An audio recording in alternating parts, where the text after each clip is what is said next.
Hey friends, அஸ்ஸலாமு அலைக்கும். இன்றைக்கி நம்ம சேனலில் குல்ஃபி ஐஸ்கிரீம் தான் நம்ம செய்ய போகிறோம். இது மேரேஜஸில் நம்ம லைனில் நின்று இந்த ரோல் வரும் இல்லையா, அதை கட் பண்ணி கொடுப்பாங்க பாருங்கள். அதே மாதிரி தான் நீங்கள் வீட்லேயே செஞ்சு சாப்பிடலாம். முதல்ல நீங்கள் 500 ml மில்கை ஒரு பேனில் ஆட் பண்ணிக்கோங்க. அதில் 4 tablespoon sugar, 4 tablespoon milk powder add பண்ணியிருக்கிறேன். உங்ககிட்ட மில்க் பவுடர் இல்லை அப்படின்னா கோயா கூட நீங்கள் ஆட் பண்ணலாம். சுகர் இல்லாத பால்கோவா வரும் இல்லையா, அதை ஆட் பண்ணிக்கோங்க. அப்புறம் நார்மல் மில்க் ஹீட்டாக இருக்கக்கூடாது, அதில் கார்ன்ஸ்டார்ச் மிக்ஸ் பண்ணால் மிக்ஸ் ஆகாது. ஸோ நார்மல் மில்கில் நீங்கள் 2 டேபிள் ஸ்பூன் கார்ன்ஸ்டார்ச் எடுத்துருக்கிறேன் நான். இது நீங்கள் மில்கில் ஆட் பண்ணி மில்க் திக் ஆகலை அப்படின்னா இன்னும் ஒரு ஸ்பூன் கார்ன்ஸ்டார்ச் நீங்கள் நார்மல் மில்கில் சேர்த்து ஆட் பண்ணிக்கலாம்.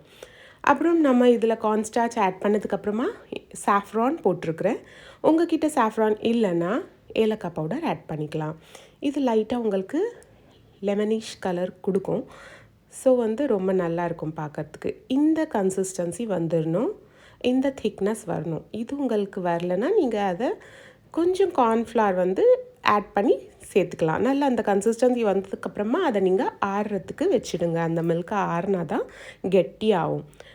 அதுக்கு நடுவில் நீங்கள் ட்ரை ஃப்ரூட்ஸை கூட கட் பண்ணி வச்சுக்கோங்க. பார்த்திங்களா, இந்த மாதிரி க்ரீம் டெக்ஸ்டரில் வந்துடணும். இதை நீங்கள் ஒரு ஜாரில் போட்டுட்டு நம்ம கட் பண்ணி வச்சுருந்த ட்ரை ஃப்ரூட்ஸில் ஹாஃப் ட்ரை ஃப்ரூட்ஸ் இதில் போட்டுட்டு இதை அரைச்சிடுங்க. ஹாஃப் எதுக்கு நான் வச்சுருக்கிறேன்னா லாஸ்ட்டில் கார்னிஷ் பண்ணுறதுக்கு நல்லாயிருக்கும் மேலே போட்டால். அப்புறம் இதை மிக்சியில் கிரைண்ட் பண்ணிக்கோங்க. நல்லா ஒரு 1 minute கிரைண்ட் பண்ணால் போதும். ரொம்ப அதிகமாக கிரைண்ட் பண்ண தேவையில்லை, அதுலேயே கிரைண்ட் ஆகிடும். பிகாஸ் அந்த திக்னஸ் இருந்தால் நம்மளுக்கு ஃப்ரீசரில் ஐஸ் பண்ண முடியாது, ஆனால் கூட அது நல்லா இருக்காது. இந்த மாதிரி மில்க் கன்சிஸ்டன்சியில் திருப்பியும் அது வந்துடும்.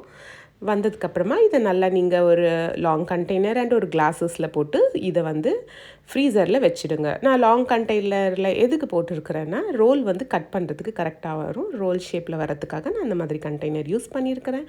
உங்களுக்கு அந்த மாதிரி வேணும்னா பண்ணிக்கோங்க, இல்லைன்னா கிளாஸஸில் நீங்கள் போட்டுக்கலாம். இதை நான் அலுமினியம் ஃபாயிலில் பேக் பண்ணியிருக்கிறேன். அதோடைய மூடியே உங்ககிட்ட இருந்ததுன்னா நீங்கள் அதில் மூடி ஃப்ரீசரில் வச்சிடலாம்.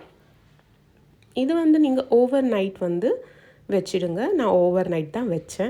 இல்லைன்னா நீங்கள் மார்னிங்கில் செஞ்சு ஈவினிங்கில் சர்வ் பண்ணணுன்னா மார்னிங் வச்சுட்டிங்கன்னா ஒரு 8 hours ஃப்ரீசரில் இருக்கணும். அப்போ தான் இது கரெக்டாக செட் ஆகும்.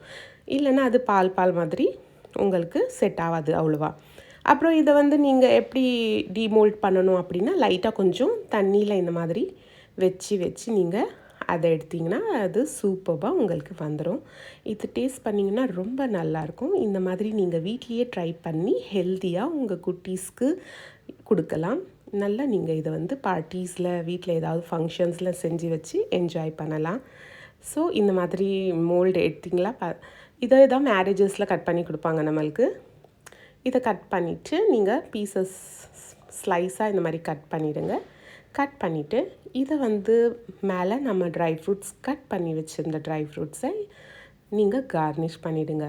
இதே மாதிரி நிறைய ரெசிபீஸ் நம்ம சேனலில் இருக்குது. ஸோ நீங்கள் பார்த்து அதை என்ஜாய் பண்ணுங்கள், செஞ்சு பாருங்கள்.